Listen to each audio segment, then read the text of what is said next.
Hello everyone and a happy new year! I bid you all welcome to my small corner of the internet. Come on in, take a seat. One thing you ought to know about me is that I really love children's books.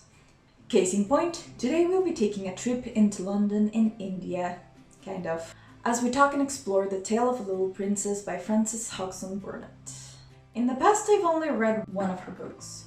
The Secret Garden is a really wonderful story that I think really tugs at your heartstrings if you let it. If you've never heard about A Little Princess, here's a brief summary. This is the tale of Sarah Crewe, a very intelligent and imaginative girl whose father adores and indulges her as if she were a little princess. She travels from India to England to become a proper lady at Miss Minchin's select seminary for young ladies. And because of her status and her father's money, she is treated as a prized pupil to parade around. Spoilers from a book published in 1905. In a sad turn of events, her father suffers from a fever and loses many important documents, which upon his death cause Sarah to become penniless. Enraged to be left with this burden and many unpaid expenses, Miss Minchin kindly allows her to stay at the school as a servant and to live in the attic. Long story short, she meets two nice men who live across the street, one who turns out to be her father's friend who was looking for her. She faces many trials, and everyone, mostly everyone, lives happily ever after. The end. I've told you the summary of this story, but now, what is this story about? I think it's a very interesting question, and perhaps if you've read the book, it might seem like a very easy answer to you. But I think it's about facing hardships with grace and a lot of kindness. Sarah is not a perfect child. This much is shown to us when misfortune falls on her. She has a lot of anger she has to control when people are belittling her, but as I said, these things she tries to handle with grace. She often tells herself things like, "Suppose I am a princess. A princess cannot be seen showing her anger in front of her subjects." Which, if you ask me, is a 10 out of 10 anger management technique. Hell, I should try it once in a while myself. Before the death of her father, she often wonders about being a nice child, because people tell her constantly that she is. She wonders if maybe she's actually a horrid child, but just doesn't know it, because she hasn't had any trials in life and has been fortunate enough to never want for anything. It comes into play later in the story because she does lose everything. But her hardships just accentuate how kind she actually is, even when she doesn't have anything at all. There is a part in the story where she's very hungry because she hasn't been fed, because she didn't perform her duties right. And she finds a fourpence in the street which she can buy 4 buns at a bakery. The baker, seeing how hungry she is, gives her 2 extra buns. But Sarah, still very hungry, gives 5 of her buns to a much hungrier child in the street. This is just one of the ways in which her kindness shines through.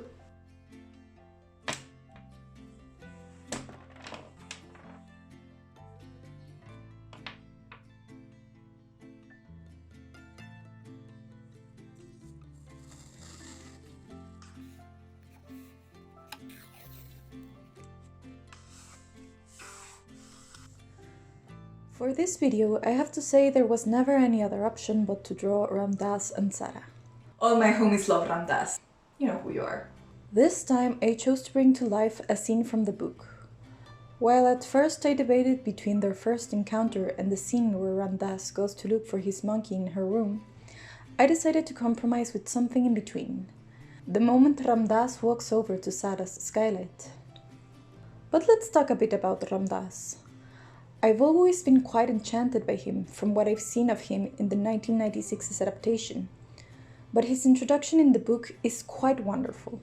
This scene begins with Sarah staring at the sunset, one of her only joys in her now miserable life as an abused, overworked, and underfed servant.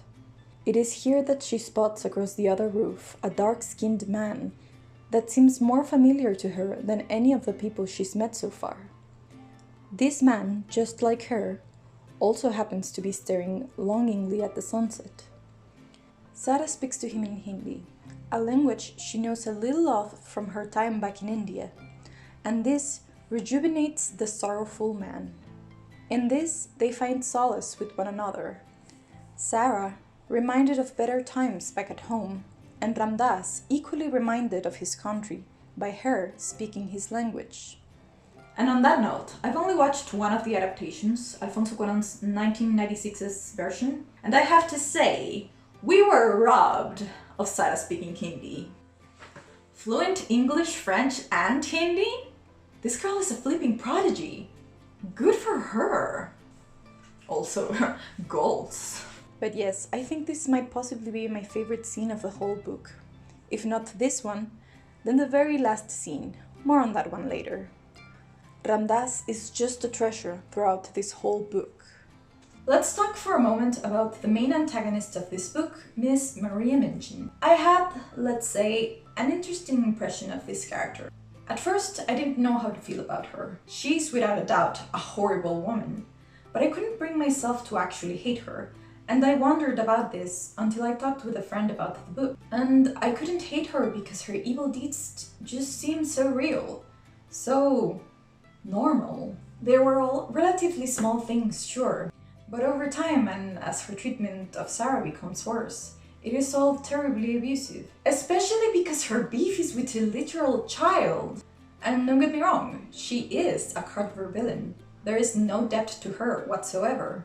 But I also have no doubt that she's out there in the real world right now. The worst thing about Miss Minchin is how real she is in her pettiness, her jealousy, her opportunities to lord herself over others. As Buzz Lightyear would put it, she's a sad, strange, little woman, and no, she does not have my pity.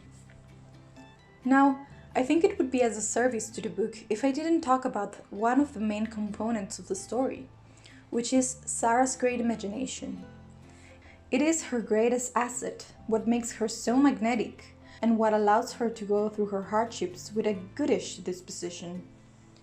Her ability to be a child and pretend and imagine things peppers most of this story, and there's always something that she's supposing about life.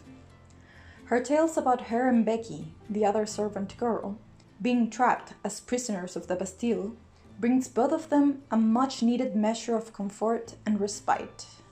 I was very pleased to discover that this book is a little bit autobiographical. This story is not precisely a one-one representation of Frances's life, but Sarah is very much inspired and informed by the author herself and her life. Just to tell you a little bit about it. Frances Hodgson Burnett too lost her father at an early age, and she and her family suffered through a lot of rough times and poverty, until she began selling her stories to magazines.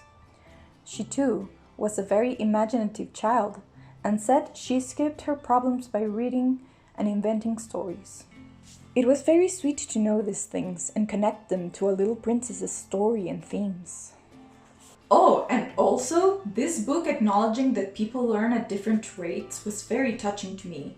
Mainly because I feel I have a hard time understanding things fast myself. But it was just so lovely seeing Sarah getting frustrated with Ermengarde for forgetting her lessons. But then acknowledging that her, Sarah, being a good student, didn't discredit Ermengarde's own efforts. And she calms down, sits right back down, and explains things to her friend with patience, kindness, and creativity. Things that Miss Minchin would never do.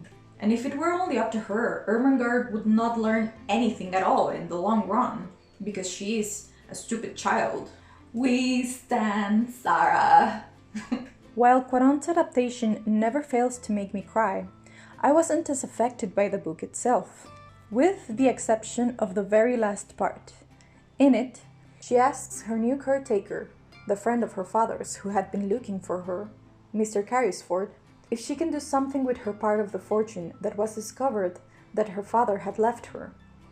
Next morning, Sarah goes to the baker that had been kind enough to give her the 2 extra buns before. She tells the baker that if she ever sees a hungry child outside of her shop, she must feed them, and Sarah will cover the cost of this expense every month. The baker readily agrees, for before she had been moved by Sarah's action towards the starving child.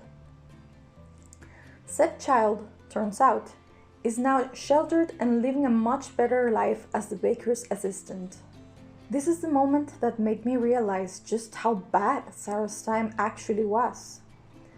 Because even though you're experiencing her life through the narration, you almost don't notice the misery of it because she's so dedicated in believing that she is a princess and that things are not actually as bad as they seem. The now baker's sister, Anne, and Sarah have a moment of deep understanding. Without words, they can empathize just how terrible it is to go hungry.